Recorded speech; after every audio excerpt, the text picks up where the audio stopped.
Welcome to the Tug of Heart podcast on Strong Island Radio. This is the place where we dig deep into the heart to rise in love. So let's join good friends Lori and Marianne as they discuss understanding and living from the heart. Hello, welcome to our little brief. We're going to round up what we spoke about regarding a mother's heart and the genius of the feminine nature. How would you word that, Marianne? I think it's a little awkward. I'm awkward saying it still. No, I do think that's beautiful because what you're referring to is this feminine creative force. Oh, thank you. That really works towards good transformation that can stay the course in a process that is very devoted to bringing forth new life, right? I actually really like that and want to make a note of the devoted because there were three of us, new dynamic. Thank you also, Steve, for being here with us. But it's also a different dynamic. So I noticed you had mentioned in regard to what it is to be mom as a devotion. Completely. So this implies to me a certain level of discipline and loyalty to the process itself. Yes. Is this right? What you meant by it when you said it? To the process and to the courage it takes to sustain the process. We talk a lot about sustainability, and courage is it's love, right? It's the way of the heart. And so when I say it takes courage to sustain it is because motherhood is a process of celebration and loss. Absolutely. So you're constantly in the dynamic of grieving something and celebrating something along with how your children are evolving. Let me ask you, and sometimes simultaneously, right? Have you ever had, I mean, if just the roughest example I can think of immediately is you have two children in a race and one wins and one is wounded because they did not, or anything similar, because I've not raised kids alongside each other. My kids are 18 plus years apart. Yes. So what's that like? Do you hold both? Absolutely. Have you ever been in that situation? Yes. Well, I think that in raising, I have 4 children, right? So much part of the work is to be able to notice the nature, right? We talked a lot about that in our last show, just the nature of our children, and nurture it and help the children to understand that each of their natures are distinct and not in competition with each other. Right. So you may be naturally wonderful at this and other things may come hard today you were faster. Right. Tomorrow, maybe not. Right. Exactly. I love that. So just briefly, our last talk was about motherhood. Specifically, we defined it as being relational. So motherhood is first a relationship, and it goes beyond a mother and child. But this is, I would say, the archetype. Yes. That we can draw so much from in a very safe way, where even a man, a single man with children, can draw strength and courage from this archetype of what it means to be a mom and to mother a child, which, as Steve had said, was allowing when it comes to nature versus nurture, the mom's nature is nurture itself. Yes. So where a man kind of has to surrender to that because he's filling both roles. And nowadays, there's so many different ways that motherhood would express itself, which is, again, just that feminine nature that we are also saying is the genius, which is a kind of knowing genius, not testable. No. And I loved you referred to the intuition, deeply into the intuition of the mothers. And I actually, intuition, like me with words, it's that you ever hear like tutelary or tutors, a tutor. Okay. All of these words that you hear with that kind of base in it, it really is a spirit that's a guardian I love that. And it's just by kind of watching it. So when we're talking about the intuition that's linked to the genius of the feminine nature, it's a guardian spirit. I love really that. to guard and watch over. So if you think of a guardian, it's not necessarily like hyper interfering, but when need be. Yeah. It's there to just kind of make, and I always picture it kind of like a lot of protection comes in the form of redirection, not just jumping in and blocking, but just kind of gently redirecting would be the best guardian. Would be one that maybe doesn't even always interact a whole lot. Not to say moms, because moms certainly can enjoy their children. So, I mean, Steve had shared some stories going from pregnancy to the 90-year-old mother. Oh my gosh, Marianne, that tugged at my heart so much. And pregnancy is such a beautiful metaphor too, for heart, and I think also heart work. He spoke about the hearing and listening to the sound of the heart, but I think pregnancy, when I recall my pregnancies, I liken it very much to the familiarity we get with responding to our heart. If you think about when we're newly pregnant, and it starts with when we start to notice the difference between the baby and ourself in our body. And at first it's a little like the flutter, they say, of the butterfly wings. And it can start as gentle as, was that me or the baby? Did my belly just twitch a little? Oh, gas? Or was it the baby? And then you just can't even pinpoint the time that it becomes distinct and you recognize this is a baby. This is the sound, the feel of my baby. And I think it's the same for the heart. I love the metaphor, my own working metaphor. Of course, I love it. Yeah, I love it. But that, like, when you first start responding to your heart, sometimes it one of these days we'll talk about it, but I've told you, like, it's almost starts with like what I call the blind sight, where it's, was that my heart or not?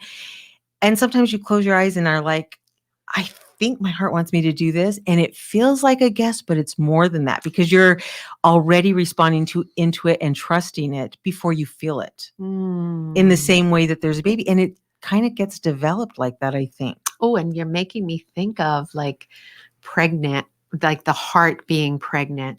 Oh, yes. Well, with possibility, right? Like, oh, absolutely. Heart can be pregnant.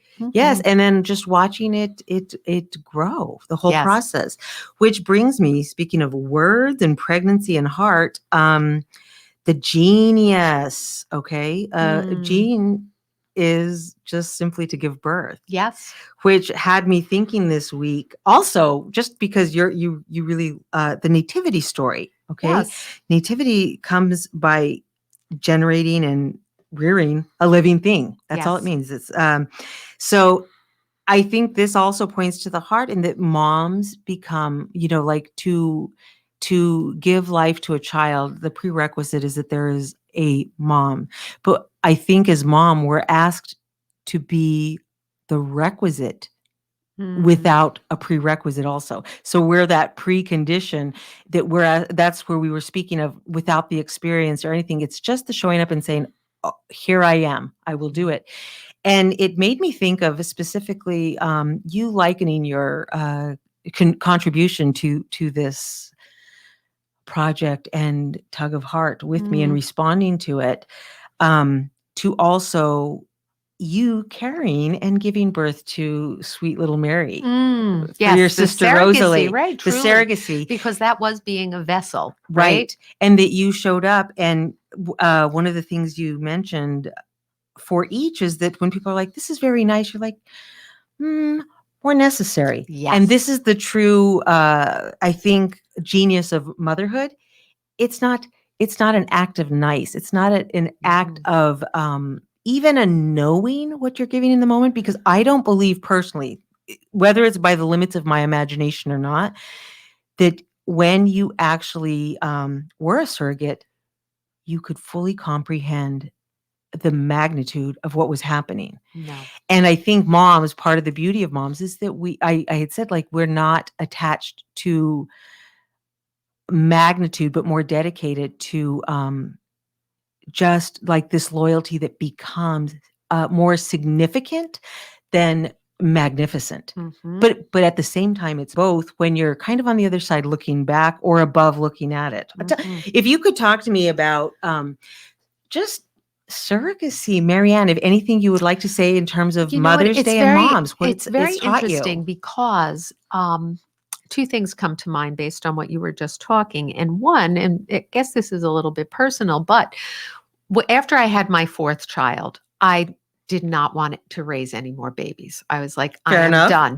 So I went to my doctor and I said, listen, I want to get my tubes tied, but will I still be able to carry a baby by bypassing the tubes? And he's like, why are you asking me this question?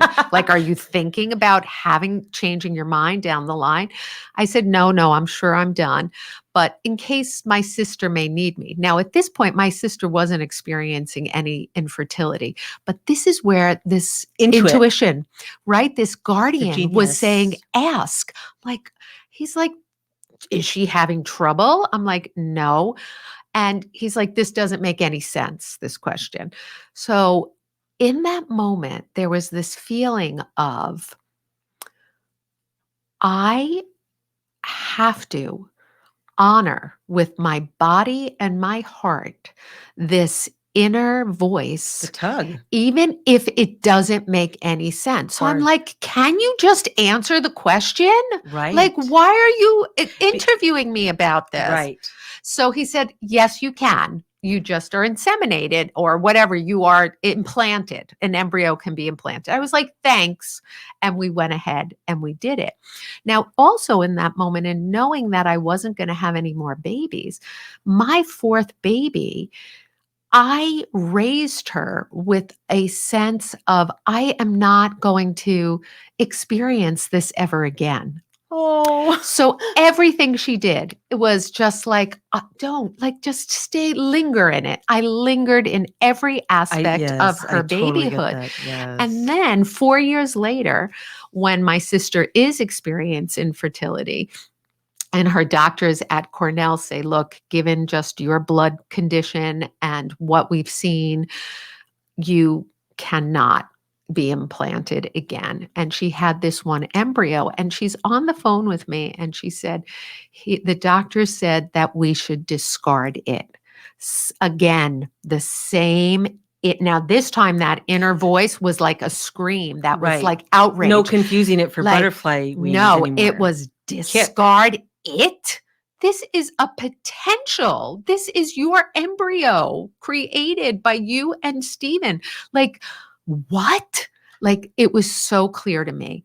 We will not discard possibility here. And I said, I've got this. I said, now it's in my hands. Now, even that, I don't know where it came from. She's like, what are you talking about?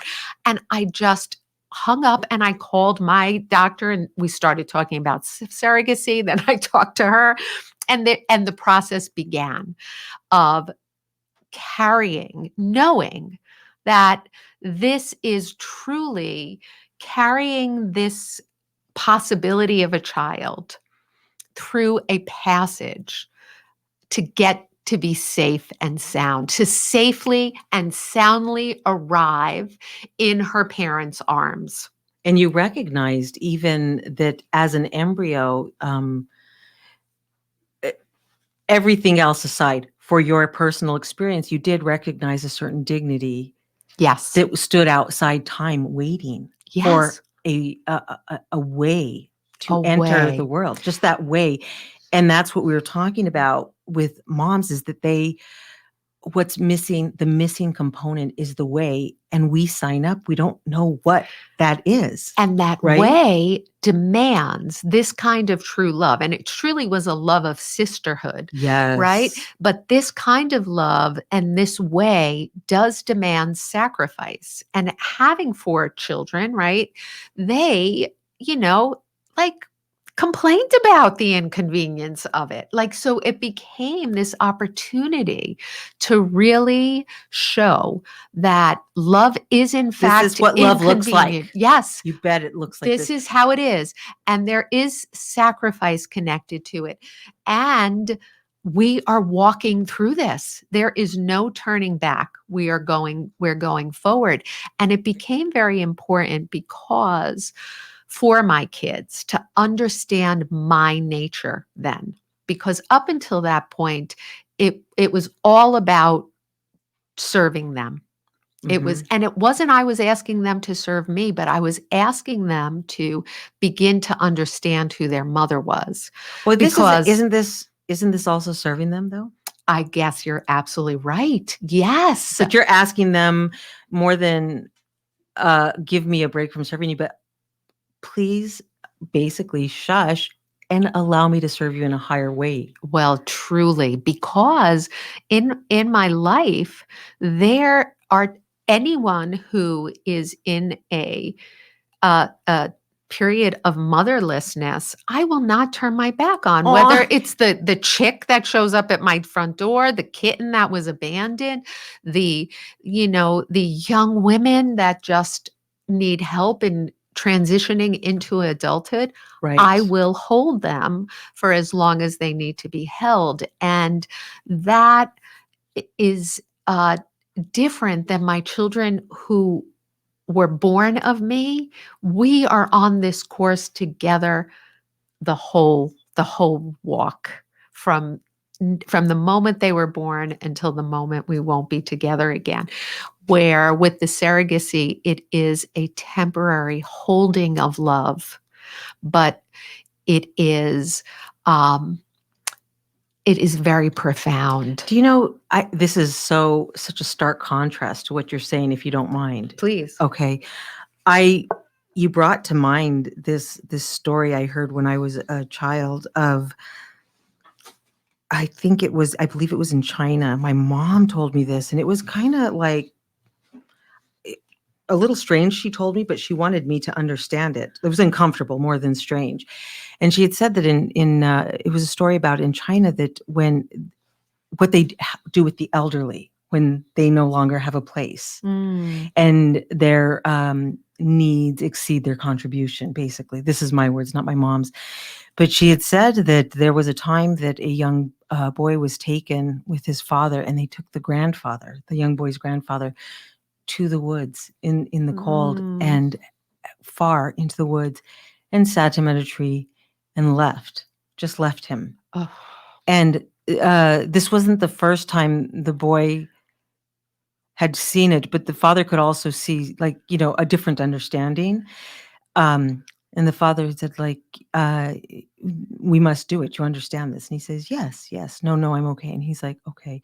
A little bit further as they're returning home, and the father again is like, I mean, this is our way. And the boy had said very matter-of-factly, as my mom told me, and I'm telling you, whether there was any difference or not, I don't know. But the boy had told the father, no, you misunderstand. I'm grateful. I'm so grateful you brought me today. And the father had said, oh, I didn't realize it because I saw, like, he seemed very pensive, Yeah. And the boy said, no, I'm so grateful you brought me because now I know where to bring you. Uh-huh. when you are that age. But now your children also, Marianne, know what to do when a need rises. So this is the other side of it. So you're really like, do you get what Yes. It's such a horrible contrast, No, but I think it's so as important mothers, we're because teaching our children. we're first models. Yes. Everything, and me and you have said this, I mean, till we're blue in the face, then we keep saying it after that. And no matter what I am saying and trying to teach by articulating and doing very poor at it, above any of that, my children have tended to do what they see me doing. Yes. True. Even what I can't explain that's good, they still have somehow managed to model. Yes. What I've tried to justify that was bad, or say this is for me but not for you, they still have managed to model. This Right. is the way it goes. Mm-hmm. But so I love that your kids were at the age they got to witness that, because everything we do, we're teaching them what life looks like. And with all their, complaints, right, about it. And they're kids. So they're it's kids, so it's because nice. you have to hear complaints from children are questions. Oh, I love that. That's a beautiful. To me, like, it's like, why are we doing this? Right, It's and not why- so much, I don't like this. It's like, why? And to have endured that inconvenient path for them, having their mom not feeling well or just not being fully present or being an embarrassment because now people are asking them about your mom being pregnant, another baby. They came through the other side where when their cousin was born, they Yes. fell in love with her and to this day adore her. And so there is something in understanding that this pathway of love, which is what we're really looking at today, the mother's heart, it might be a path that isn't so predictable Absolutely. or Mhm. understandable, Right. or it might not make sense all the time, but it is governed by the heart and it moves through a kind of transformative love. It can transform. And I think that was really everything we were talking about Yeah, in it's the longer it's really, version, right? Of our yes. show. Yes. I think that sums up our previous conversation nicely. And I hope you're open to revisiting this down the road, because I'm always so curious. Everybody is. It's Yes. such a, I'm sure you see people like, wow, there's always this. I remember when I first heard of it, it's like, what? And it's one of those things. The funny thing is, Marianne, when I first heard of it, Yes. it's something, for some reason, I've heard it from more than one person, and it's something that people whisper that Marianne has done. Yeah, because I don't go around But do you announcing think it's it. but I always wondered when people told me, they're like, well, right? Yes, And right.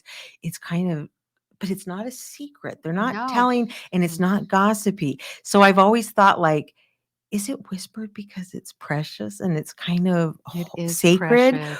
Or is it whispered because she's shy about it? Is it all? But I just think it's the same as two things. One is when it's whispered, it's that lightness of what I was saying in the belly when you first feel the baby, where it's like just this little light passing along of letting you know what's there.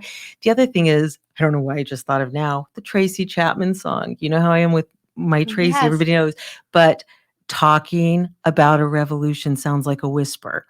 And I that's one of my favorite songs ever. I love that. But I that's just such a gift you just gave. Oh, thanks for saying. You got to listen to it. Don't you know you better run? Now you can listen to it. But I just was thinking of the two things that it always, the revelation, people look for this lightning and crashing and everything tumbling. It's usually just a whisper. And that's what we need to respond to. It's not these people screaming and, cramming signs in our faces, do this, do that. You'll hear it and you'll know it because it doesn't sound like all the other noise. It's pretty quiet. The heart, right? It's so true. The sound So, of it. On that note, thank you, you. For being here with us. And thanks, Marianne. Thanks for being a surrogate and for being a surrogate with me also, I have to say, in a very, very profound and sad way that you've done the Joni Mitchell, if you want to say, both sides now. You've done the surrogacy from the one side and the other side now looking back and saying, I know how it ends. I still agree to carry this with you. And just Lori, God bless you for saying that. No, and God bless doing you that. for being here. But you And can now Seth. say that you've been a surrogate from both sides now. I love that. Thank you for joining us, everybody. You can like and share our podcast. You can like and share Strong Island Radio. We're here with Bobby. Bobby, hi.